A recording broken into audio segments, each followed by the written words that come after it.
A very slim majority of the American public can agree that both Michael Cohen, pictured, and Paul Manafort did something wrong. Days after a climactic news cycle in which President Donald Trump's former campaign chairman was found guilty on 8 charges and Trump's former lawyer pleaded guilty to 8 others, a very slim majority of the American public can agree that both men did something wrong. Few Americans outright believe that Paul Manafort and Michael Cohen are innocent, a new HuffPost, YouGov survey finds, or even that their crimes are aberrations unrelated to the Trump administration. Instead, responses are largely split between those who believe the two men are part of a larger pattern of White House malfeasance and those who have more or less tuned out the latest news altogether. A 53% majority of those polled say that Cohen did at least something wrong, with 38% saying it reflects a broader pattern of wrongdoing by the Trump administration. 6% of respondents say he did nothing wrong, and 41% say they're unsure. The numbers for Manafort are close to identical. 55% say he did something wrong, with 37% considering his actions to be representative of a bigger problem. 4% say he did nothing wrong, and 40% are not sure. Responses are largely split between those who believe the two men are part of a larger pattern of White House malfeasance and those who have more or less tuned out the latest news altogether. Both sets of numbers bear more than a passing similarity to polling from last October, when Manafort was first indicted along with Rick Gates and former campaign advisor George Papadopoulos pleaded guilty to lying to the FBI. Between 32 and 35% of the public considered those cases evidence of broader wrongdoing by the Trump campaign. And, as was the case last fall, the latest poll shows Americans split along distinct political lines. Hillary Clinton voters, as before, are broadly condemnatory.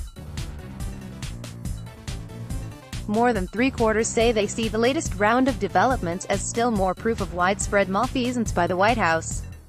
Trump voters' responses, by contrast, are scattered.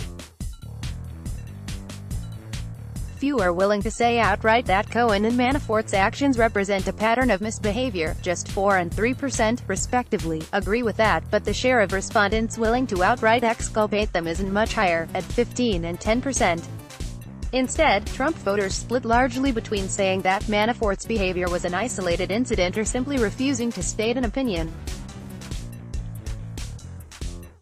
On Cohen, a clear plurality have nothing to say. Perhaps that's not entirely surprising.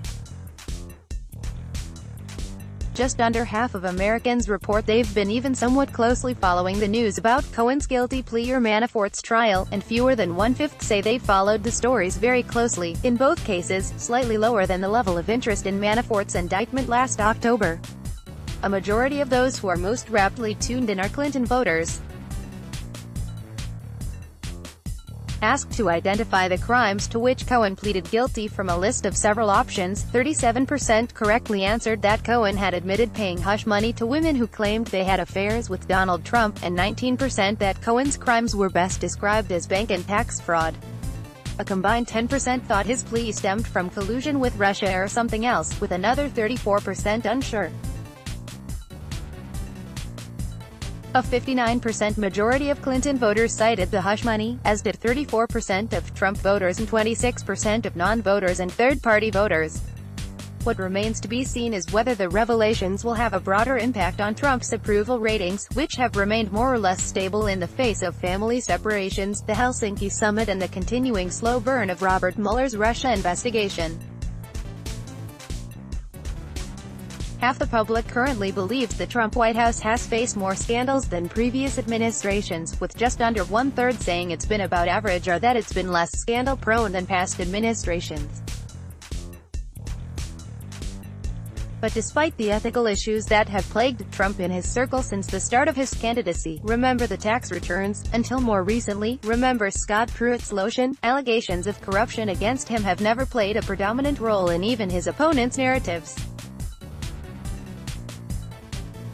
During the election, Americans focused more on Trump's hardline immigration stance and his derogatory remarks against women and minorities. An October 2016 survey found that voters gave him a 9-point edge over Clinton in trust to handle corruption. More recently, the Pew Research Center reported that Trump's supporters and opponents alike were less likely to take issue with his honesty than to express concerns about his policies or his personality. If the corruption narrative isn't quite sticking to Trump, it also certainly hasn't reached the rest of the GOP. Per recent Democratic message polling, congressional Democrats and Republicans are about equally trusted to reduce government corruption. Candidates in both parties have so far been about equally likely to run corruption-focused ads, with most of those touching on local scandals. But if the latest news cycle isn't a sure bet to help Democrats, it also seems doubtful that it'll do Republicans, who are still trailing in the midterm polls, any good. Previous negative stories about Trump related to the Mueller investigation haven't moved the needle much because, in all likelihood, opinions about the president are so hardened. But they are hardened in a way that is poor for the president, and for his fellow Republicans. Kyle Kondik, the managing editor of the forecasting site Sabato's Crystal Ball, wrote Thursday, arguing that the latest news is unlikely either to benefit Trump's approval rating or to provide GOP candidates with anything resembling an advantageous news cycle. Meanwhile, the clock keeps ticking toward Election Day. The HuffPost YouGov poll consisted of 1,000 completed interviews conducted August 21–22 among U.S. adults using a sample selected from YouGov's opt-in online panel to match the demographics and other characteristics of the adult U.S. population. HuffPost has teamed up with YouGov to conduct daily opinion polls. You can learn more about this project and take part in YouGov's nationally representative opinion polling. More details on the poll's methodology are available here. Most surveys report a margin of error that represents some, but not all, potential survey errors. YouGov's reports include a model-based margin of error, which rests on a specific set of statistical assumptions about the selected sample rather than the standard methodology for random probability sampling. If these assumptions are wrong, the model-based margin of error may also be inaccurate. Click here for a more detailed explanation of the model-based margin of error. Download. Do you have information you want to share with HuffPost? Here's how.